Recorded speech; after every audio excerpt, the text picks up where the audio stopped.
Hormuz প্রণালী যেহেতু এখন বন্ধ, আমাদের আমদানি রপ্তানিরও একটা বড় কার্যক্রম ওই রাস্তা দিয়ে যায়, এক্ষেত্রে আমাদের এক্সপোর্টে কোনো টানাটানি বা টানাপোড়েনের শঙ্কা আছে কিনা? কিছুটা হবে, যেটা হলো লিড টাইম বাড়বে, সেটা হয়তো আমাদেরকে অ্যাডজাস্ট করতে হবে। এর আগেও যেমন হুতি বিদ্রোহীরা যখন বন্ধ করে দিয়েছিল, তখন হলো আমাদের যেটা হলো যে একটা হচ্ছে আপনার ট্রান্সপোর্টেশন কস্টটা বাড়ে, আর একটা হচ্ছে আপনার লিড টাইম বেড়ে যায়। এইটাও একই জিনিস হবে। সো আমাদের আবার একটা বিষয় আছে যে আমরা মোস্ট অর্ডারগুলো আমরা এক্সপোর্ট করি অন টার্মস এফওবি, তো ফ্রেইট বা অন্যান্য বিষয়গুলো বাইরেই বহন করে, বাট দিনের শেষে প্রত্যেক বাইরে ল্যান্ডেড কস্ট হিসাব করে।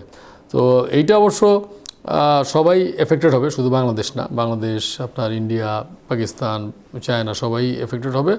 বাট সমস্যা হচ্ছে কি, সবার তো ধরেন সহন ক্ষমতা একরকম না। আর বাংলাদেশের ক্ষেত্রে এটা ব্যতিক্রম এই জন্য যে আমরা একটা মাত্র এক্সপোর্ট প্রোডাক্টের উপর বেশি নির্ভরশীল। তো এই জায়গাটা আমাদের জন্য মোর চ্যালেঞ্জিং। তো আমরা আশা করব যুদ্ধ খুব তাড়াতাড়ি শেষ হয়ে যাবে। আমরা সেই প্রত্যাশা করি। আমরা একটু খাতভিত্তিক আলোচনায় আসি। 8 মাসের যেই রফতানি ডেটা আমরা দেখলাম, $32 বিলিয়ন নিচে আমাদের রফতানি আয়। অর্থাৎ আমি যদি 12 দিয়ে গুণ করি, $48 বিলিয়ন হওয়ার কোনো রকমের একটা অঙ্ক হয়তো আমাদের সামনে আসবে বছর শেষে, কিন্তু আমাদের টার্গেট ছিল 55 বিলিয়ন। এতটা পিছিয়ে পড়লাম কেন আমরা? এই পিছিয়ে পড়ার অন্যতম কারণ হচ্ছে একটা হলো ট্যারিফ, 2 নম্বর হচ্ছে এই যে ফ্যাসিস্ট রেজিম পরবর্তী সময়ে যে রং ডুইংগুলো ছিল সেগুলো সবগুলো সারফেসে আসলো। সেই সারফেসে আসার অন্যতম প্রধান বিষয় হচ্ছে আপনার ব্যাংকের ইন্টারেস্ট রেট। কারণ এনপিএল এত বাড়লো, আর সাথে সাথে ইনফ্লেশন, তাতে করে আপনার ইন্টারেস্ট রেট বাড়লো।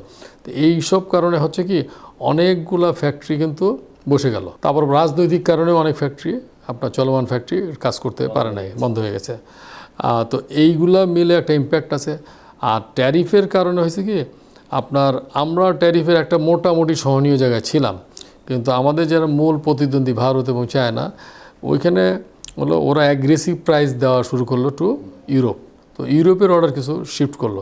তো সব কিছু মিলে মূলত যেটা হলো যে আপনার ব্যবসা করার খরচ বৃদ্ধি পাওয়ার কারণে এবং রাজনৈতিক কারণে, ট্রাম্প ট্যারিফের কারণে, এই অনেকগুলো বিষয় একসাথে, তারপর জ্বালানি সমস্যার কারণে যে ব্যাকওয়ার্ড লিঙ্কেজ ঠিক মতো কাজ করতে পারছে না এখনও, এইসব মিলে সমন্বিত কারণেই হলো এটা হলো ডিক্লাইনিং। আর একটা বড় চ্যালেঞ্জ ছিল যে ইলেকশন কখন হবে, আদৌ হবে কি না, এইটাও বায়ারদের একটা কনসার্ন ছিল। এবং ইলেকশনটা হলে এটা কী হবে। সো এবং হিস্ট্রিক্যালি বায়াররা প্রতি 5 বছর পর পরই কিন্তু যখন বাংলাদেশে নির্বাচনের সময় আসে, সেই সময় তারা ইচ্ছা করে কিছু অর্ডার কমিয়ে দেয়। সো সেই সবও কাজ করছে। আমরা আশা করছি যেহেতু একটা ভালো ইলেকশন হয়েছে, এই পরবর্তী সময় এখন একটা কনফিডেন্সটা বৃদ্ধি পাবে। কিন্তু যেই মুহূর্তে কনফিডেন্সের বিষয়টা আসছে, সেই মুহূর্তে আবার এই যুদ্ধটা শুরু হলো। সো আমরা আশাবাদী।